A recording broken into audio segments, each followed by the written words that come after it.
Gorka Aranberrirekin, zoriona. Eskerrik asko. Hasi eta bukatu arte, nagusi. Olako aberitako zen prepauta ekipo hau. Eta ekipo ingabe zeona esate ginunen hauzan. Lertzia fataltza joan eta ekipo beti izan da bezala egun handitan lertu inda eta gaur hoxe inbertzun eta hasieratik demostratu. Ez dut duda ikusi.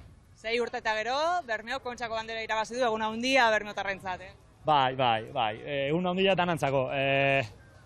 Gora berak asko izan dira, Bermeok azken 6 urteetan irabazteko auxilio asko ikitu, auxilioa bere etorri da, eta utzitako tokien, 2016 untzin tokien berriro hartu du, egun igualetan gaina. Badakit talde bat zaretela, baina zu zeu ere azpimarratzeko eguna daukazu, Kontxako banderetan bigarren tokia hartu duzulako sailkapen nagusian. Bai, ez dakit. Olako zeak informazioak eta datuak, ez dakit. Bertigo pixkat emateu, ez dakit. Beitu, 7. aldiz irabazi dut, eta gaur inoiz baino okerron izan.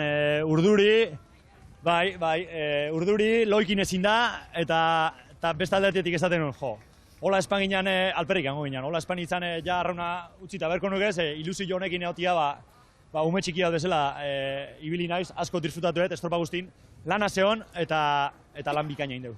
Ez que, zuk esan berri duzu, azkenean aurkariak ere hor daude, eta lehiakortasunaren seinale da hori, ez? Bai, joder, 7 segundu ataken ditun, baina txanda diferentetan da, beti duda hori gehatzen zaizu.